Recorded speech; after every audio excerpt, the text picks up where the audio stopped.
নারায়ণগঞ্জে অবৈধ পলিথিন উৎপাদনের জন্য একটি প্রতিষ্ঠানে র্যাব, পরিবেশ অধিদপ্তর ও জেলা প্রশাসন যৌথভাবে অভিযান চালিয়েছে। বৃহস্পতিবার বিকেলে জেলার ফতুল্লার চরকাশীপুর এলাকায় নাম ও অনুমোদনবিহীন একটি পলিথিন কারখানায় এই অভিযান চালানো হয়। অভিযানে 825 কেজি অবৈধ পলিথিন জব্দ, 70,000 টাকা জরিমানা এবং কারখানার বিদ্যুৎ সংযোগ বিচ্ছিন্ন করা হয়েছে। অভিযানে নেতৃত্ব দেন র্যাব 11 এর সিনিয়র সহকারী পুলিশ সুপার আল মাসুদ খান।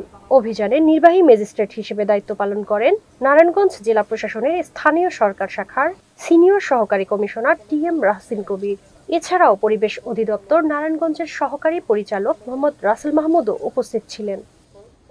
অভিযান শেষে র্যাব 11 এর কর্মকর্তা বলেন, নিয়মিতভাবে পরিবেশের জন্য ক্ষতিকর অবৈধ পলিথিন উৎপাদনের বিরুদ্ধে অভিযান চলছে। তারই ধারাবাহিকতায় বৃহস্পতিবার চরকাশীপুরের এই নামবিহীন কারখানায় অভিযান চালানো হয়েছে। যেসব পলিথিন উৎপাদন হয় যেগুলো পরিবেশের জন্য খুবই ক্ষতিকর, সেটার উপর আমরা নিয়মিত অপারেশন করে থাকি এবং তারই ধারাবাহিকতায় আজকে আমরা এখানে এসেছি। পলিথিন যেখানে উৎপন্ন হবে সব জায়গায় আমরা এই বিষয়ে আরো নজরদারি বাড়াবো এবং আমরা প্রয়োজনীয় ব্যবস্থা নিব।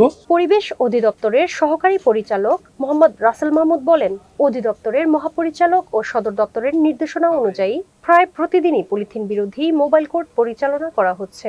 এই অভিযানে র্যাব ও জেলা প্রশাসনের সহায়তায় একটি অবৈধ পলিথিন গুদাম চিহ্নিত করা সম্ভব হয়েছে।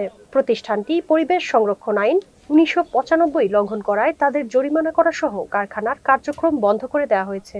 সদর দপ্তরের নির্বাহী ম্যাজিস্ট্রেটদের সাথে এবং জেলা প্রশাসন নারায়ণগঞ্জের সহায়তায় প্রায় প্রতিদিনই আমরা পলিথিনের বিরুদ্ধে মোবাইল কোর্ট অব্যাহত রেখেছি। এখানে এসে আমাদের বিজ্ঞ ম্যাজিস্ট্রেট স্যার আছেন, উনি এই প্রতিষ্ঠানটির কার্যক্রম বন্ধ করে দিয়েছেন, বিদ্যুৎ সংযোগ বিচ্ছিন্ন করেছেন এবং 70,000 টাকা জরিমানা করেছেন। নির্বাহী ম্যাজিস্ট্রেট টিএম রাহসিন কবির বলেন, কারখানাটি বিগত 6 মাস ধরে কোনো বৈধ লাইসেন্স ছাড়াই নিষিদ্ধ পলিথিন উৎপাদন করে আসছিল। এমন অভিযোগের সত্যতা পাওয়ায় পরিবেশ সংরক্ষণ আইন অনুযায়ী জরিমানা করা হয়েছে। যেটা নিষিদ্ধ পলিথিন সেটা তারা উৎপাদন করতেছিল।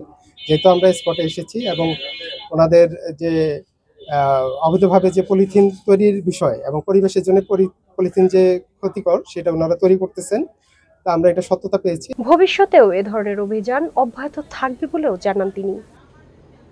শারমিন রিমি, বৈশাখী সংবাদ।